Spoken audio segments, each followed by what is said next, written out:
Hi guys, it's Matt here from the DudesWithThumbs, giving you a follow-up video on the Mass Effect 3 ending. Now you may remember from a few months ago that we asked you some of your opinions on the Mass Effect 3 ending, and all of you hated it because you're all like internet trolls and stuff like that. We don't like you. But we kind of liked it, and now they've released an extended cut to satisfy you all. So we're going to hear from you and see what you thought about the extended cut DLC, what's been changed, and whether you're satisfied with the ending from BioWare or not. So let's head over to you. My friend Louis Armstrong will try and sing. It's not working. So here we have Luke Sutton, who's a regular filmmaker and a player of Mass Effect 3, who's recently been playing the extended cut DLC. How did it affect your life, Luke? I liked the original ending for Mass Effect 3. As we've established, it was very controversial and a lot of people hated it. A lot of people thought it didn't make sense, had a lot of plot holes. To an extent they were right, but I didn't really feel that was a big problem. It was more the themes and the ambiguity that made me enjoy it, actually. And with the extended cut, I think it just improved upon what was already there, vastly in many cases. We do find out the specifics of what happened to certain characters and certain situations. Why is Joker flying the Normandy out of battle? It's as though the extended cut is as though they've put lots of deleted scenes back in. When they haven't, they record new material, but they put a lot of. It feels like there's a lot of gaps that have been plugged, and I really like that. They added the rather hilarious reject ending, which is if you shoot the kid, or if you just outright disagree with his choices and the themes of the game. And so be it! You say no. Rewind 20 seconds. Spoiler alert. Luke, Yeah, could you kindly point to towards Louis Armstrong, and then up a bit for me, please? What? Point towards Louis Armstrong over there. Then raise your arm up slightly. Up. Okay, fellow viewers, a bit higher, please. So you're pointing towards the top of the screen, please. Come on, higher. Fellow viewers, that word there says spoiler. If you haven't quite gotten the hint and you're butthurt that Luke just spoiled an ending for you, so be it! I like that, good. So when it comes to the extended cut itself, some people on the internet don't actually like Can I it. put my arm down there? No. No, we'll stay there. So, some people on the internet still don't like the extended cut DLC. What's your take on that? What do you think's really pissing them off? Why don't they like it? I can understand that the themes are still not to everyone's taste. The story isn't to everyone's taste, and there are a few plot holes left. What I think people don't like about it is maybe there's no happy ending in many regards. There isn't a best ending. There isn't a good or bad ending as such. In fact, with the extended cut, there's less of that sort of thing. Now there's much more of a, well, this is very definite choices you can make. They're not necessarily good or bad, they're all equal. I still went with the destroy ending, which I originally did in the game, because I felt that the Reapers should be destroyed. And in the extended cut, there's a lot more talk of how it's just all what happens if you pick certain endings is expanded upon. So I like the fact that the destroy ending keeps everything almost as it was before the Mass Effect series without changing the universe too much. That's why I sort of like destroyed them all. Didn't sort of adapt to them, didn't synthesis, none of that. I didn't control them. I just destroyed the Reapers, and that was my choice. I thought it was well explained in the extended cut. So, in conclusion, do you think the extended cut was definitely worthwhile? Yeah, and it's free. I mean, come on, it's not as though you got all this money. Student right there. Labour government lives at home, yeah. Anyhow, Hello, it's Ryan here. I've only watched the new ending, the refusal one. I haven't watched the others because well, not out in Europe yet. So really, You're on Xbox and PC. No, I didn't know. Fanning the flames of console wars. I thought it was all right. I mean, it's more than it was, certainly. I mean, 'cause there's a whole thing of a lot of people are angry about it because, like, there's a whole thing of they're thinking that, oh, we wanted to do it differently, so BioWare made that choice a loss because they didn't want it. But really, I thought it was all right. I don't see what the big problem with it was. So here we have Ed Coombs, an Xbox player who recently played through the Xbox version of the Mass Effect 3 DLC Extended Cut Edition. Drink every time it puts emphasis on Xbox. Xbox. Xbox, Monday. Right. So, the extended cut DLC. What were your thoughts on it? How did it affect your life, Edward? Well, first of all, I didn't actually realise that it was all just video.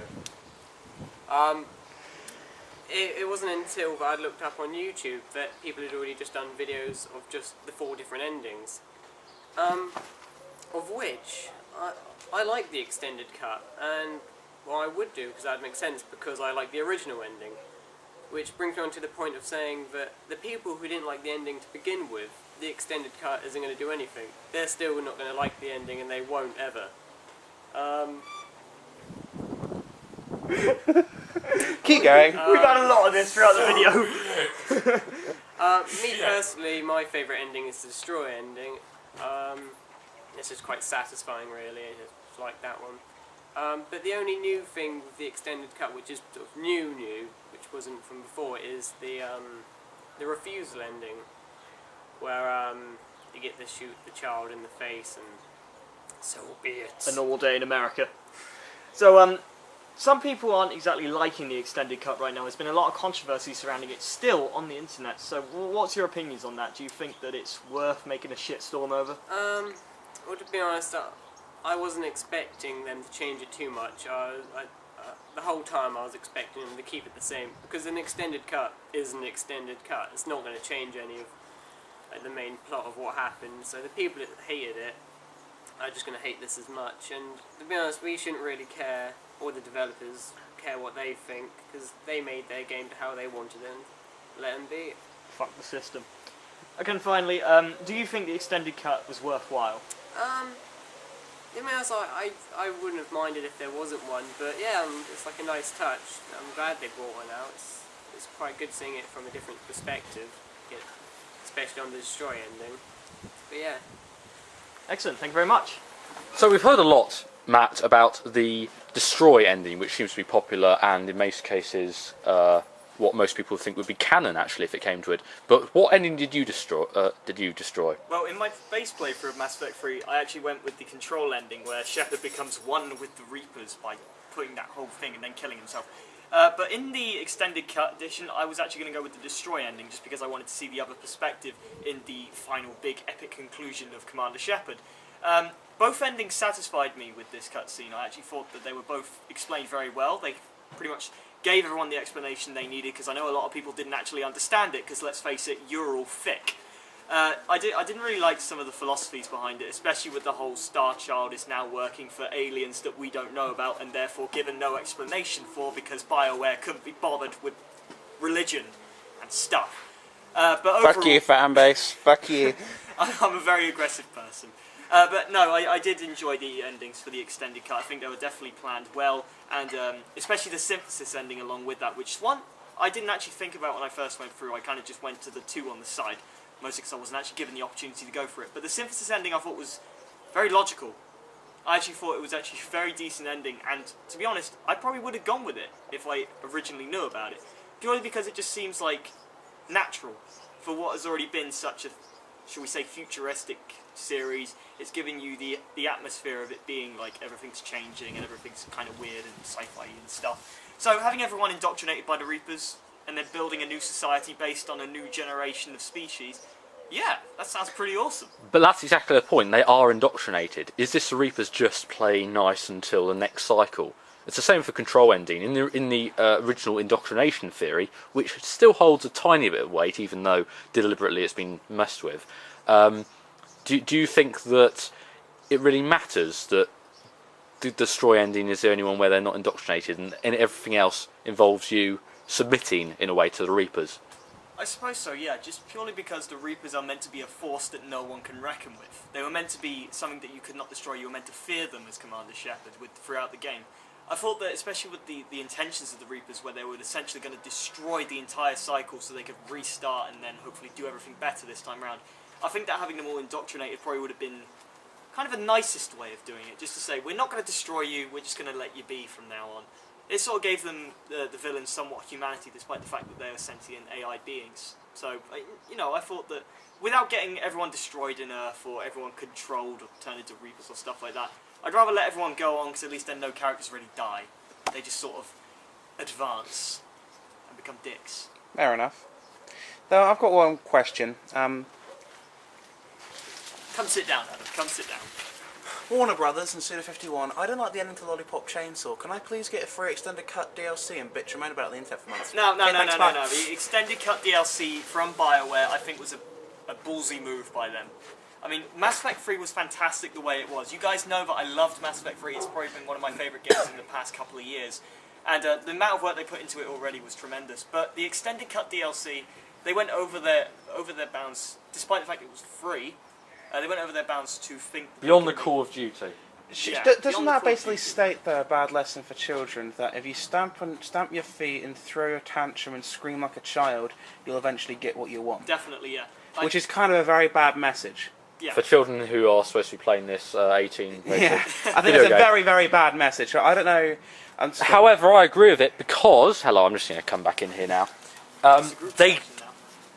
They more or less maintain their artistic integrity.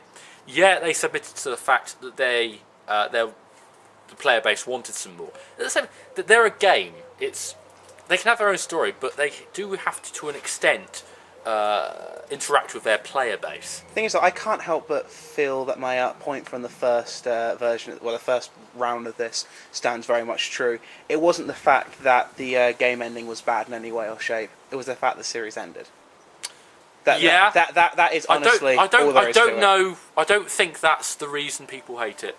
Everything comes to an end, but it's the way in which it came to an end. People bitch and the moan thing is, about they the didn't Prince of Persia change the series. ending, though. They didn't change the ending. They made a couple It's still of rated as core minor. values. They made a couple of minor retcons. Okay, Normandy doesn't crash completely now. It takes off again, goes into sunset. But they pretty much maintained the sort of themes and the intention of the original, which I think is great. At least it clarified it. That's all it's needed. Clarification. Now, a lot of people, at least half the player base now think it's fine. They enjoy it. Well, I think one thing that I'm glad they kept in is the fact that Shepard can still survive.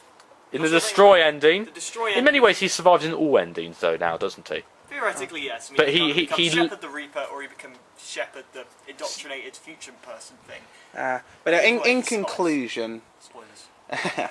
in conclusion, you can argue it was the right move or not. I mean, Matt, you feel it was the right move to do. Luke, you kind of seem to be on the fence about it. You don't. I think it was the right thing to do. You think it was the right thing to do, but I don't think you support the fan base acting like toddlers. I think all a bunch of wankers, to be honest. I'm pretty indifferent to the fan base. I don't really give a toss about them. Fair enough. But we have another person from the fan base who's going to be talking to us. So roll the next clip, someone. Yeah. Yeah. You probably shouldn't. So were you affected by some of the topics brought up in this Dudes with Thumbs video? Please do submit your own opinions in the comment section below, or on our Facebook group, Twitter page, both at Dudes with Thumbs. Or of course you can leave a comment on our YouTube channel, The Dudes with Thumbs, which you can subscribe to up there, and that would be lovely if you did, because we love you guys and stuff. So, for this video, it's been a thank you and good night from me and all the other stuff I normally say. Bye!